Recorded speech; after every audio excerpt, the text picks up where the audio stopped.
Muy buenas. En esta reunión vamos a tratar cómo el cristianismo vivió en tiempo de Constantino y sus sucesores. Es decir, vamos a cubrir una etapa que va desde que Constantino declara religión lícita al cristianismo en el 313 por el edicto de Milán hasta un edicto de Teodosio del año 380. Constantino murió en el 337. Siendo Diocleciano emperador, que murió en el 305, él tenía como asociado a Maximiano, como un Augusto en Occidente. Y a su vez, Constancio Cloro, el papá de Constantino, era un asociado, el César de Maximiano.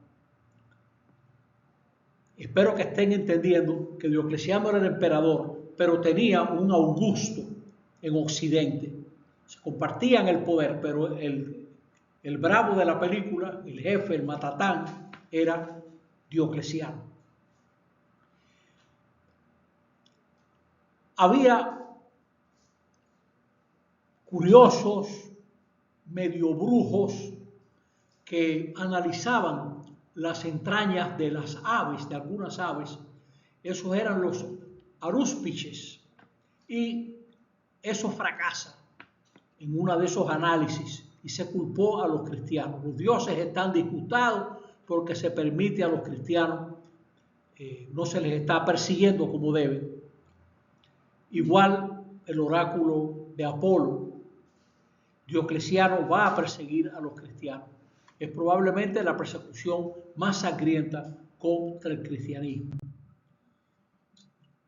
Para que se entienda un poquito, ven de dónde era Diocleciano, que cubría él directamente, y luego en verde, claro, que cubría Maximiano, y luego asimismo los otros Césares. Constancio Cloro, que era César de Maximiano, que estaba en las Galias, ahí lo ven en amarillo, y también la Britania. Y a su vez, Galerio, que era César de Diocleciano, también ahí está su área en morado, los Balcanes, Grecia, etc. Esa era como estaba localizada los poderes en el 311. Ya Constantino estaba en control de las Galias y de España, Magencio de Italia, Licinio de los Balcanes y Grecia, y Maximino Daia del Asia Menor, Egipto, etc. El rival de Constantino, hijo de Constancio Cloro, hijo de Helena, que era cristiana, derrota a Magencio en el 312. Y ahí es cuando él, con el apoyo de Licinio, publica el edicto de Milán. El cristianismo era equiparado en sus derechos a otras religiones. El clero cristiano era exento de impuestos y ahí es cuando también Constantino le va a entregar el palacio de una familia que eran los Laterani, se lo va a entregar al Papa. Esa es la catedral del Papa, San Juan de Letrán, hasta el día de hoy. La catedral del Papa no es San Pedro, eso es una basílica de Roma, es San Juan de Letrán. Constantino ya es emperador único desde el 324 hasta su muerte en el 327. Y va a pasar una serie de medidas. Por ejemplo, queda abolida la crucifixión, se va a construir una iglesia donde se cree que estaba sepultado San Pedro, establece el domingo como día festivo, dies domenica, día del Señor, Dominus, el Señor.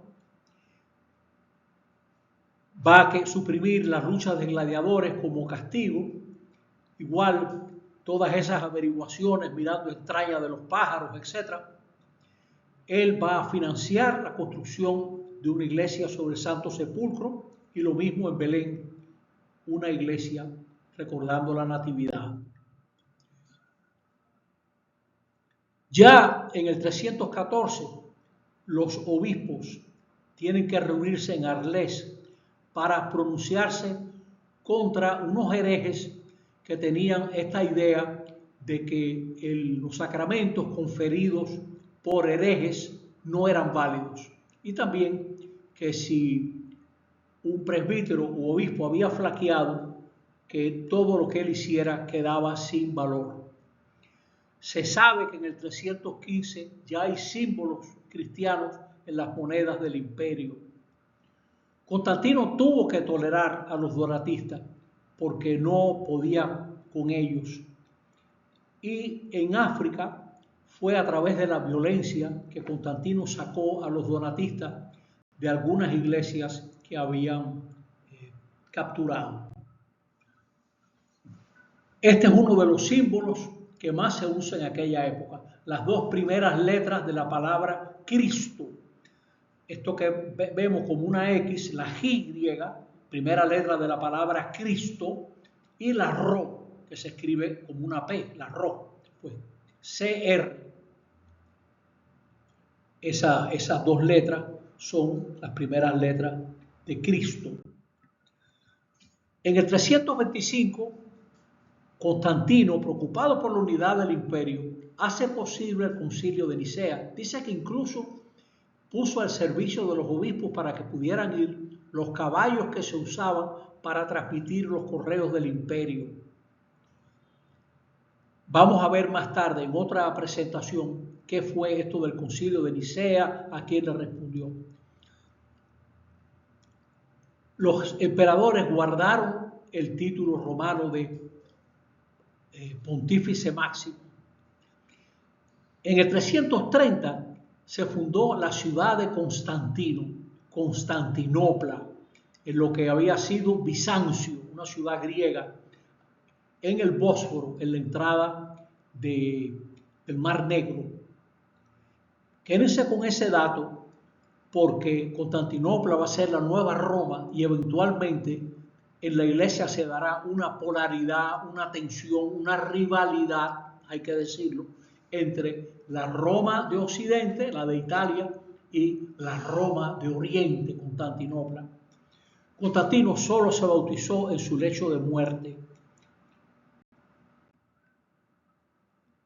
Ahí vemos la localización de Constantinopla, a la entrada del Mar Negro.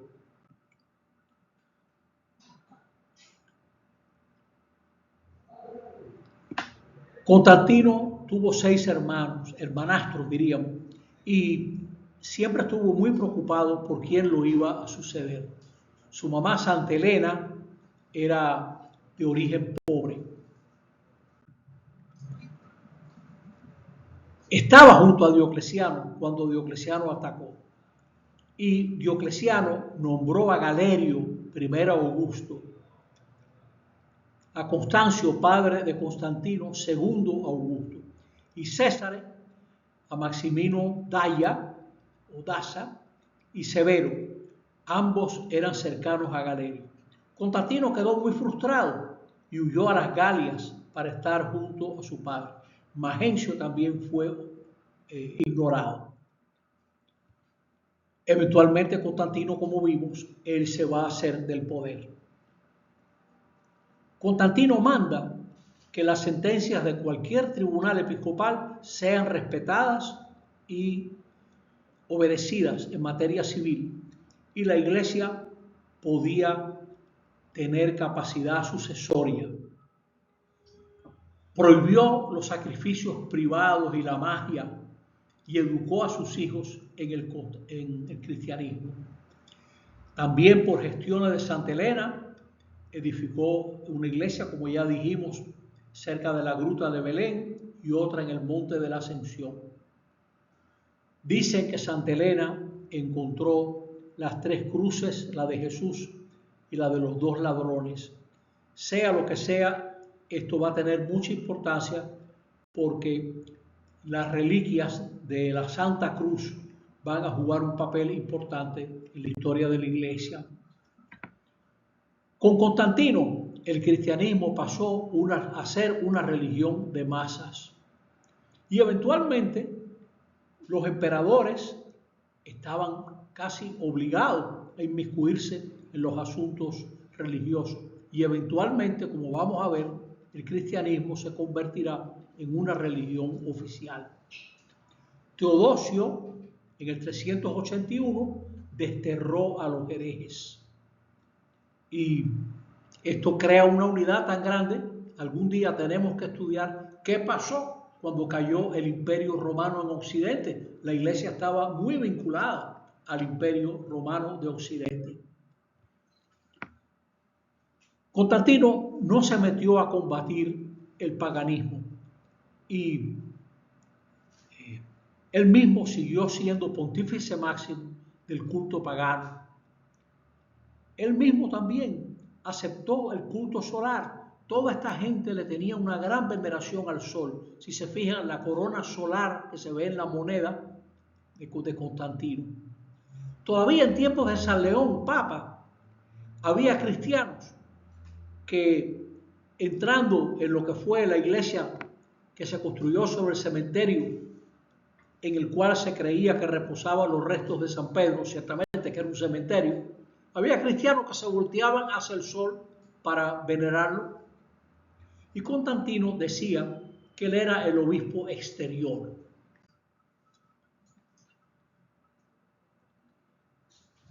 Él recibió el bautismo a manos de un obispo que nunca aceptó el concilio de Nicea plenamente. Es decir, que tenía las mismas ideas de Arrio. En la próxima presentación vamos a aclarar qué defendía Arrio. Brevemente, Arrio no creía que Jesús fuese tan divino como el Padre. Jesús para Arrio era un Dios de segunda categoría. Y en Oriente, Constantino es venerado como santo. Lo llaman el 13º apóstol. Fíjense esta idea de la nueva historia de la Iglesia, de quién fue Constantino desde el punto de vista moral exterior. Nadie puede juzgar del interior de una persona, pero Constantino es responsable directo de la muerte de su suegro, de 3 cuñados, de su hijo mayor y de su mujer.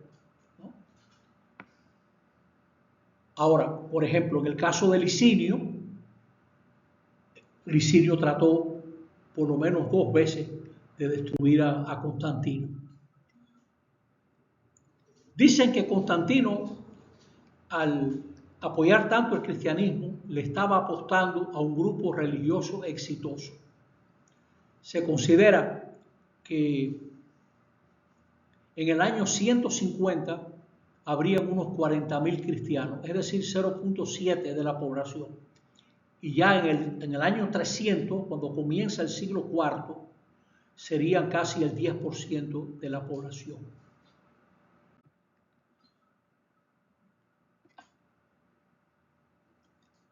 El cristianismo llegó al imperio, sobre todo en Occidente, cuando Roma y el Imperio Romano tenían una unidad política, económica y cultural.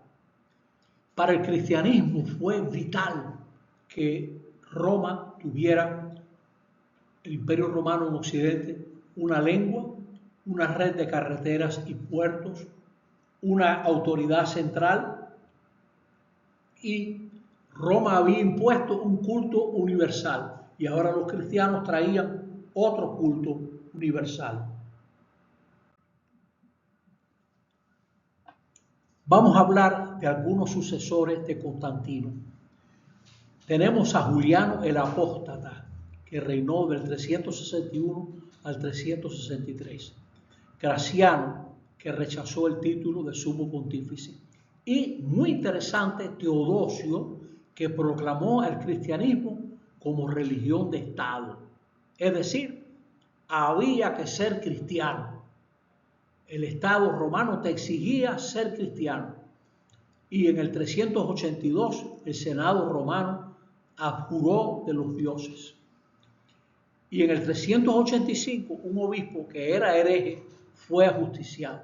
A pesar de que varios obispos hablaron de que no fuera ajusticiado, lo mataron.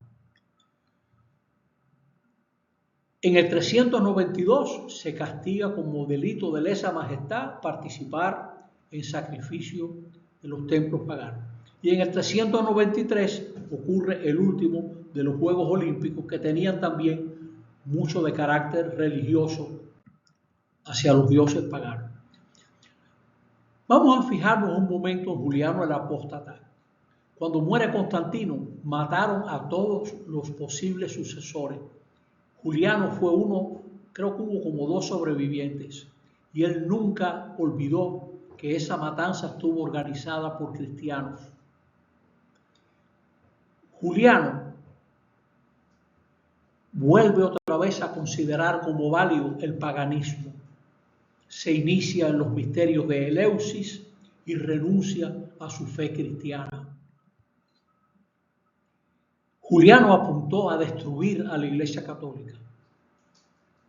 Y para eso, para hacerle daño, aquellos obispos que no aceptaban el Concilio de Nicea, él les permite volver a sus sedes, devuelve sus templos a los paganos, prohíbe que haya donaciones hacia la Iglesia, y él se queja de que el ejército y las élites han sido invadidos por esa plaga cristiana.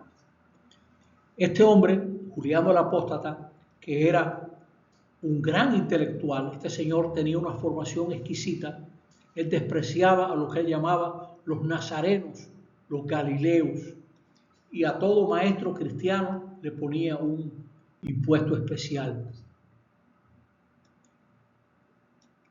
Esto es una carta de Juliano a un sacerdote pagano.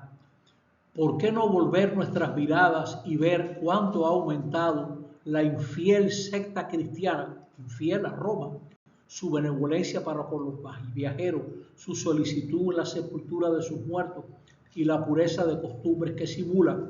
Fíjense cómo Juliano se da cuenta que los cristianos tienen una tremenda práctica y son muy solidarios. Dice él, es una vergüenza para nosotros que entre los nazarenos, los cristianos, nadie mendigue, y que los impíos galileos, los cristianos, alimenten no solo a sus pobres, sino también a los nuestros, desamparados por nosotros, que debiéramos socorrerlos. Se queja el emperador que los cristianos son más solidarios que los partidarios del mismo Juliano el Apóstata.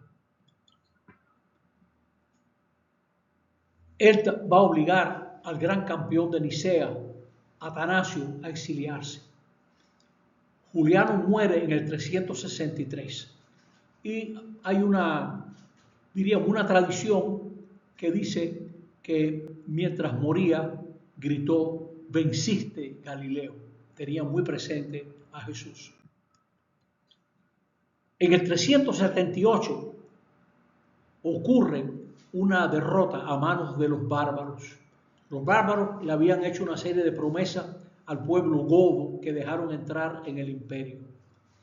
Y sufren una derrota tan grande que el cadáver del emperador que luchaba contra ellos nunca fue recuperado. El peor desastre militar en la historia de Roma. En ese momento asocian a Teodosio como emperador en Oriente y él estabilizó la frontera. Este Teodosio, que pacifica la frontera del Danubio, el imperio tenía en Europa 2 grandes fronteras, eran 2 ríos que no se podía atravesar, el Rin y el Danubio. Teodosio va a definir el catolicismo niceno como la religión oficial. Todos los pueblos, por eso el decreto se llama Cunctos Populos, todos los pueblos deben profesar la fe de los obispos de Roma y de Alejandría. Alejandría era la ciudad de origen de Atanasio. Teodosio manda a destruir los templos paganos en Egipto y en Asia Menor, y también, como era un hombre violento, le matan a un funcionario en Tesalónica y él arrasa con muchísimas personas, manda a matar a cantidad de ciudadanos de Tesalónica. Eso fue un crimen tan grande que San Ambrosio, obispo de Milán, no le permite entrar en la iglesia durante 8 meses al emperador. Fíjense el poder y la autoridad moral de un obispo. Luego él privó de derechos civiles a los paganos Y este es el hombre que divide el imperio entre sus dos hijos, Arcadio en Oriente y Honorio en Occidente. A la muerte de Teodosio termina la unidad del imperio romano. Estamos en finales del siglo IV y aquí ven ustedes en este mapa cómo estaba dividido, ¿no? El occidente y el oriente. Y eso va a marcar, por ejemplo, que Roma es como el centro cultural y religioso del occidente y Constantinopla del oriente. Cada una de estas dos ciudades con más poder, con más reconocimiento, y en occidente el latín y en oriente el griego son las lenguas. Vamos a hacer una pequeña reflexión aquí ahora acercándonos al final.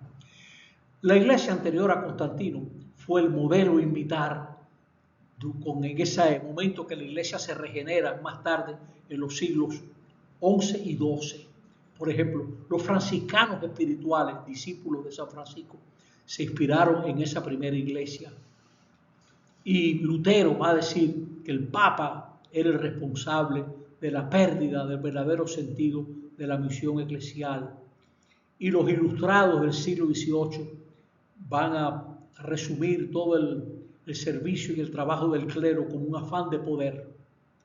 Constantino mismo intentó ejercer su poder sobre los obispos como si fueran funcionarios del Estado. Quédense con eso, lo vamos a ver en varias presentaciones, cómo los emperadores tratan de controlar a los obispos. Eventualmente Constantino mismo le niega la comunión a Atanasio, es decir, le quita derechos porque Atanasio defiende el concilio de Nicea contra el hereje Arrio y sus asociados. Constantino escribió a Arrio y mira lo que llegó a decir Constantino: he meditado sobre el origen y el objeto de vuestra controversia y he llegado a la conclusión de que se trata solo de una insignificancia. En ningún caso parece justificable que ustedes se hayan enfrentado por tan poca cosa. Óigame, la poca cosa era la divinidad de Jesús. Si en Jesús se nos revela Dios mismo o no. Ese es el punto, ¿no? Constantino nunca comprendió que Arrio negaba la esencia del cristianismo. Él mismo ayudó a que el concilio se celebrara y Arrio fue al exilio. Muchos cristianos pensaron la iglesia debe ponerse al servicio del imperio. Y de un conflicto con el mundo, o sea, el imperio romano atacaba al cristianismo, se pasó a un optimismo sobre el mundo. Todos esos cristianos perseguidos triunfaron y ahora no tenían experiencia de lo que había que hacer. Era una situación completamente nueva. Hubo obispos que perdieron a lo mejor un brazo en la persecución de Diocleciano, que fueron torturados por Diocleciano. Y años más tarde ven al emperador entrar en Nicea a presidir un concilio que él ha convocado. Todos los concilios de Oriente fueron convocados por los emperadores. Creo que son 8. Todos esos fueron los emperadores. Muchas veces el Papa mandaba delegados, etc. Ningún Papa asistió a ningún concilio en Oriente. Pues tenían una situación nueva. Estaban en el poder de una iglesia de élite, de gente muy exigente, muy coherente, se pasó a una iglesia de masas. Fueron regresando las supersticiones y los dioses. Y le hacía bien a la iglesia tener ese poder para anunciar el evangelio. ¿Podía la iglesia cerrarse a este desarrollo histórico? Era un balance difícil entre la gente que decía, vamos a retirarnos de todo, ya estudiaremos a los monjes, o vamos a meternos en todo. Un balance difícil. Y aquí voy a concluir esta presentación con un párrafo de un célebre historiador alemán católico, Joseph Lorz. Dice él: solo una obcecación llena de prejuicios puede llevarnos a afirmar la condena global, por lo demás imposible, desde el punto de vista científico, de la historia de la Iglesia post-constantiniana y en particular de la época papal medieval, dice Lowes en el fondo. Entonces vamos a decir que todo lo que pasó después de Constantino está mal. No, dice él, no. Hay que tener criterio. Hay cosas malas y cosas buenas. Y eso es lo que nosotros seguiremos presentando. Entonces, en el día de hoy hemos visto qué cambio dio la iglesia cuando Constantino declara lícita la religión cristiana y cómo le va a ir a la iglesia. Y concretamente queda por aclarar cómo la iglesia se va a manejar ante aquellos que niegan la divinidad de Jesús. Muchas gracias.